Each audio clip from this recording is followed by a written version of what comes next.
Mains ले लिया है, यानी यहां पर हिंदू के माध्यम से, और ऑप्शनल इथिक्स और एसी की अपनी स्ट्रेटजी के माध्यम से, और प्रीलिम्स ले लिया है 3+1 की स्ट्रेटजी के माध्यम से। तो आपके लिए पूरी तरह समर्पित हूं। 2023 हमारा होना चाहिए, ऐसी मुझे उम्मीद है। बाकी आप सब बताएंगे। डीप कॉन्सेप्ट टॉक आज हम पढ़ने जा रहे हैं इंसॉल्वेंसी एंड बैंकरप्सी कोड पर। ध्यान रखिएगा, इंसॉल्वेंसी एंड बैंकरप्सी कोड। अब आप कहेंगे सर, आप इंसॉल्वेंसी एंड बैंकरप्सी कोड पर क्यों बातचीत करने जा रहे हैं? आपके मन में ये क्वेश्चन आ सकता है। Very simple. तो हम इंसॉल्वेंसी एंड बैंकरप्सी कोड पर इसलिए पढ़ने जा रहे हैं क्योंकि इकोनॉमिक्स का जो नोबेल मिला है, पॉइंट को बहुत गहराई से समझिएगा। इकोनॉमिक्स के लिए जो नोबेल मिला है वो किस लिए मिला है?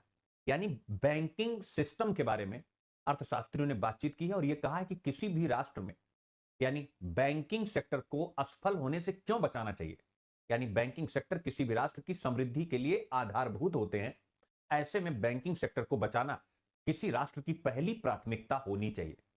याद रखिएगा, पहले यह माना जाता था, यानी जो नोबेल पुरस्कार मिला अर्थशास्त्र के लिए तीनों अर्थशास्त्रियों को, तो उनके रिसर्च के पहले यह माना जाता था कि बैंक फेल होते हैं जब आर्थिक मंदी आती है, यानी जब आर्थिक व्यवस्था ही पतन का शिकार हो जाती है तो बैंकों का भी पतन हो जाता है। लेकिन अब इन्होंने जब अपना रिसर्च पेपर दिया, थ्योरी दी, तो यह माना जाता है कि बैंकिंग अगर फेल हो गए तो अर्थव्यवस्थाएं फेल हो जाएंगी। इसलिए बैंकिंग सेक्टर को बचाना अत्यंत महत्वपूर्ण है। उनके इसी शोध को और उनके शोध की इंपॉर्टेंस को समझते हुए अर्थशास्त्र का नोबेल दिया गया।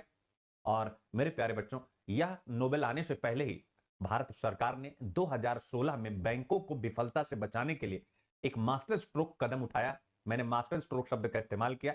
एक मास्टर स्ट्रोक कदम उठाया, उस कदम का नाम है इंसॉल्वेंसी एंड बैंकरप्सी कोड 2016। तो इसका मतलब है कि जो इकोनॉमिक्स, यानी जो इकोनॉमिस्ट आज कह रहे हैं, भारत ने 2016 में उस पर काम किया। पॉइंट को समझिएगा कि बैंकों को पतन होने से क्यों बचाना है। तो 2016 में काम किया इस आईबीसी के माध्यम से, मेरे प्यारे बच्चों। और जो रिजल्ट मिलेगा वो जब हम एडिटोरियल पढ़ेंगे तब आपको समझ में आएगा। याद रखें, तो इंटरलिंक बनाए रखेंगे। आईबीसी में पढ़ा रहा हूं कि नोबेल आने से पहले ही भारत ने एक मास्टर स्ट्रोक प्ले किया था। यह नोबेल भारत सरकार की जो इंसॉल्वेंसी एंड बैंकरप्सी को रोकने के लिए जो नीति रही है उस पर एक मुहर लगाती है कि 2016 में भारत ने अपने बैंकिंग सेक्टर को बचाने के लिए जो भी नीतिगत उपाय, पॉलिसी रेमेडीज लाई हैं, उसकी इंपॉर्टेंस इतनी व्यापक है कि जो भारतीय बैंक एनपीए के संकट से ग्रस्त थे, अभी मैं आपके सामने डेटा रखने जा रहा हूं, आरबीआई का बुलेटिन, उसमें यहां पढ़ेंगे कि यानी भारत सरकार ने 2016 से जिस प्रकार से यानी बैंकरप्सी और इंसॉल्वेंसी का मुकाबला किया है, उसने भारत में एनपीए को बहुत हद तक यानी उन्मूलित कर दिया है। याद रखिएगा, यानी बहुत कम एनपीए इस समय बैंकों के सामने है। इसका मतलब है, इसीलिए यह टॉपिक और इंपॉर्टेंट हो जाता है। और 2023 में क्योंकि बैंकिंग सेक्टर के लिए मिला हुआ है इकोनॉमिक्स, और सरकार अपनी तारीफ में यह प्रश्न लगा सकती है कि इंसॉल्वेंसी एंड बैंकरप्सी कोड क्यों महत्वपूर्ण है, इसके प्रावधान क्या हैं, और ऑब्वियस है इसके प्रावधान क्या है, ये क्यों महत्वपूर्ण है। तो आप लिखेंगे, याद रखें, क्योंकि अर्थशास्त्र का नोबेल इसकी इंपॉर्टेंस को प्रूव कर देता है, सिद्ध कर देता है। आई होप अब मुद्दा एकदम से पानी की तरह क्लियर हो गया है। आइए अब चलते हैं इंसॉल्वेंसी एंड बैंकरप्सी कोड के बारे में थोड़ा सा पढ़ाई कर लेते हैं। तो सबसे पहले हमें जानना है इंसॉल्वेंसी और बैंकरप्सी होता क्या है। इंसॉल्वेंसी को हिंदी में कहते हैं दिवालियापन, और बैंकरप्सी को कहते हैं कि हमारा दिवाला निकल गया हो। ठीक है ना, लोग कहते हैं ना, ठीक है, दिवाला निकल गया भाई। ठीक है, तो इंसॉल्वेंसी, मेरे प्यारे बच्चों, याद रखिएगा, एक ऐसी स्थिति होती है जब कोई इंडिविजुअल या कोई व्यक्ति या कोई कंपनी, कोई कारपोरेट अपना बकाया कर्ज नहीं चुका पाती। यानी बैंकों से जो उसने कर्ज लिया है, याद रखिएगा, बैंकों से, चाहे आप और हम, हमारे जैसे व्यक्ति या कोई कंपनी जिसने बैंकों से कर्ज लिया है, अगर वह कर्ज नहीं चुका पाती है तो उसे हम दिवालियापन कहते हैं। ध्यान रखिएगा, यानी वह व्यक्ति, वह कंपनी दिवालियापन का शिकार हो गई है, ऐसा कहा जाएगा। तो पहली चीज ये हो गई। दूसरा है बैंकरप्सी। दिवाला का मतलब है, मेरे प्यारे बच्चों, यानी यह क्या है, एक लीगल डिक्लेरेशन है। बहुत बारीक अंतर है, यूपीएससी में प्रीलिम्स में भी हेरफेर कर सकता है। यह एक लीगल डिक्लेरेशन है मेरे प्यारे बच्चों, यह कानूनी घोषणा है। जरा ध्यान रखिएगा, किस चीज की? यह लीगल डिक्लेरेशन है, कानूनी घोषणा है कि भैया हम ऋणों का भुगतान नहीं कर पाएंगे, यानी जो हमने ऋण लिए हैं अब उसका पेमेंट कर पाने की स्थिति में हम नहीं है। और कानूनी रूप से, यानी एक लीगल पेपर पर, यानी कंपनियां और व्यक्ति यह बात रखते हैं बैंकिंग सेक्टर के सामने कि अब हमसे कुछ ना हो पाएगा, उसे हम कहते हैं दिवाला। तो इसी इंसॉल्वेंसी एंड बैंकरप्सी की स्थिति से भारतीय बैंकों को बचाने के लिए एक कोड लाया गया था 2016 में मेरे प्यारे बच्चों, ध्यान रखिएगा, insolvency and bankruptcy code. I hope आप समझ गए होंगे। इसका मतलब है कि अर्थशास्त्र का जो नोबेल मिला था इस बार, वो कहता है कि बैंक इकोनॉमी में बहुत महत्वपूर्ण भूमिका प्ले करते हैं।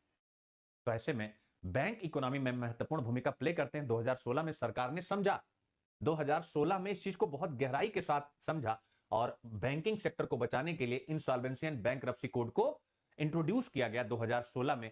और इसमें क्या प्रावधान किए गए मेरे प्यारे बच्चों, यानी एक टाइम बाउंड प्रोसेस बनाया गया। याद रखिएगा क्या किया गया, एक टाइम बाउंड प्रोसेस यानी समयबद्ध समाधान उपलब्ध कराया गया कि जिससे जो कंपनियां हैं और जो व्यक्ति हैं उनके दिवालियेपन की समस्या का समाधान हो जाए। याद रखिएगा, यानी एक टाइम बाउंड प्रोसेस, समयबद्ध रूप से, या कोई व्यक्ति जो दिवालिया है, जो बैंकरप्ट हो चुका है, उससे संबंधित मामलों का निपटारा किया जा सके। कैसे, यानी भाई उसकी संपत्ति को बेच करके कुछ बैंक अर्निंग कर सकें, इस प्रकार की चीजें। दूसरा है, यह व्यक्तियों पर भी, इंडिविजुअल्स पर भी और कंपनी दोनों पर लागू होता है। तो यह हमेशा याद रखिएगा, यह दोनों पर लागू होता है। और जो दिवाला समाधान है उसके लिए 180 दिन का समय दिया जाता है। इंसॉल्वेंसी के समाधान का जो अवधि है वो 180 है, याद रखेगा। यानी आईबीसी कोड में दिवाला समाधान के लिए 180 दिनों की अवधि का प्रावधान किया गया है, ध्यान रखिएगा। अब आता है ऑब्जेक्टिव ऑफ आईबीसी के उद्देश्य क्या है। तो ऑब्वियस है, भारत में जो दिवाला और दिवालियापन की कार्यवाही है, यानी भारत में जो इंसॉल्वेंसी एंड बैंकरप्सी की प्रोसीडिंग है, तो इंसॉल्वेंसी एंड बैंकरप्सी की प्रोसीडिंग को, प्रक्रिया को क्या करना है, सरल बनाना है और तेज बनाना है। यानी उसको इजी कर दिया गया है और बहुत जल्दी किया जाए भाई, क्योंकि जो लोग कह चुके हैं, जो व्यक्ति या कंपनी कह चुकी कि हम कर्ज नहीं देंगे, तो स्वाभाविक है वो कर्ज नहीं देंगे तो बैंकों का क्या, उतना बड़ा एसेट क्या हो गया, समाप्त हो गया। तो कम से कम तेजी के साथ समाधान हो, तो बैंक इनकी जो भी अचल संपत्तियां हैं उसको बेच वगैरह करके और अपने लिए कुछ, यानी जो राशि है वो उपलब्ध कर सके। सिंपल सी बात है, समझाने के लिए आपको ये बात बोल रहा हूं, ठीक है। और तेज करने के लिए, इसके अलावा इसका उद्देश्य है कि कंपनी के जो कौन होते हैं, कंपनी के स्टेक होल्डर्स होते हैं, इसके अलावा जो कंपनी को ऋण वगैरह देते हैं, कंपनी के जो क्रेडिटर्स होते हैं, इनके हितों की रक्षा करना भी इसका उद्देश्य है भैया, क्योंकि कंपनी तो दिवाला हो गई।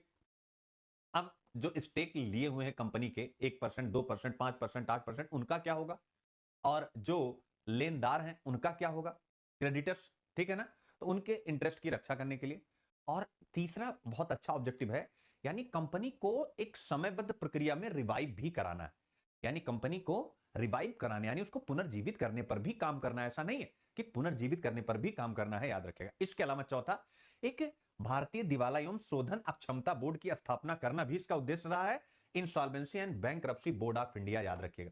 तो भारत में इंसॉल्वेंसी से संबंधित सारे काम यही करता है, याद रखिएगा, insolvency and bankruptcy board of India, IBBI। ये क्या है इसके बारे में भी पढ़ लीजिए, ये क्या है इसके बारे में भी आप थोड़ा सा पढ़ लीजिए। और तब तक मैं क्या करता हूं, आज थोड़ा सा रिलायंस वाले करवा चौथ मना रहे हैं, तो मैं बार बार रेड हो रहा है, शायद आप लोगों को थोड़ी सी आवाज भी कटती हुई नजर आ रही है, ठीक है। तो मैं क्या करता हूं, मैं जो है एयरटेल कनेक्ट कर देता हूं। 1 मिनट बच्चों, टाइम दे दो, इसमें एयरटेल का कनेक्शन लगा देता हूं, 1 मिनट।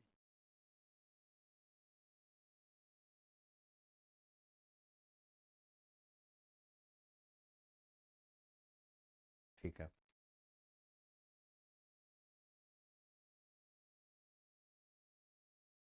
ठीक है, तो मैंने लगा दिया एयरटेल, अब सही हो गया। आगे बढ़ते हैं, ठीक है।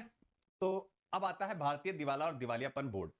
तो आईबीसी के बारे में आप और भी डिटेल से पढ़ सकते हैं, मैंने इकोनॉमिक सर्वे वगैरह में कराया हुआ। ये बहुत अच्छे टॉपिक्स हैं जो अब एग्जाम में पूछे जाएंगे, क्योंकि बैंकिंग सेक्टर पर नोबेल मिल चुका है। तो बैंकिंग सेक्टर को मजबूत करने के लिए सरकार की पॉलिसीज पर क्वेश्चन 2023 में प्रीलिम्स और मेंस दोनों में संभावित है। यह अभी से नोट कर लीजिएगा, इसको हल्के में मत लीजिएगा। अब आता है भारतीय दिवाला और दिवालियापन बोर्ड, मेरे प्यारे बच्चों। तो ये क्या है, यानी इंसॉल्वेंसी एंड बैंकरप्सी कोड का जो प्रशासन होगा, यानी जो पूरा उसकी देखभाल करने का काम होगा, उसमें ट्रांसपेरेंसी यानी पारदर्शिता बनी रहे, उसमें गवर्नेंस को बढ़ावा दिया जाए। इन दोनों उद्देश्यों के लिए सर्वोच्च निकाय है IBBI, याद रखेगा, ठीक है ना। और इसे इंसॉल्वेंसी एंड बैंकरप्सी कोड 2016 के द्वारा स्टेचुरी पावर यानी वैधानिक शक्तियां प्रदान की गई हैं याद रखें। इसके 10 सदस्य होते हैं, पीटी के लिए याद रखें इसमें वित्त मंत्री होते हैं, कानून मंत्री और ठीक है ना, वित्त और कानून मंत्रालय, मंत्री मैं नहीं कहूंगा, गलत हो जाएगा, वित्त और कानून मंत्रालय और आरबीआई के 10 सदस्य शामिल होते हैं, याद रखेगा, यानी तीनों के मिलाकर के 10 सदस्य।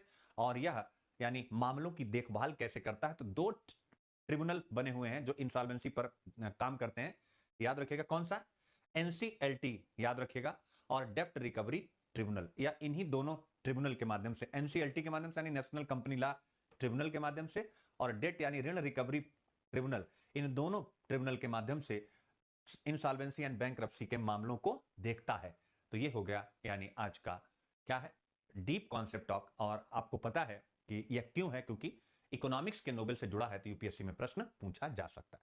आप इसका और डिटेल पढ़ सकते हैं मेरे नाम से ही, आप यहां सर्च करेंगे तो आपको मिल जाएगा इकोनॉमिक सर्वे।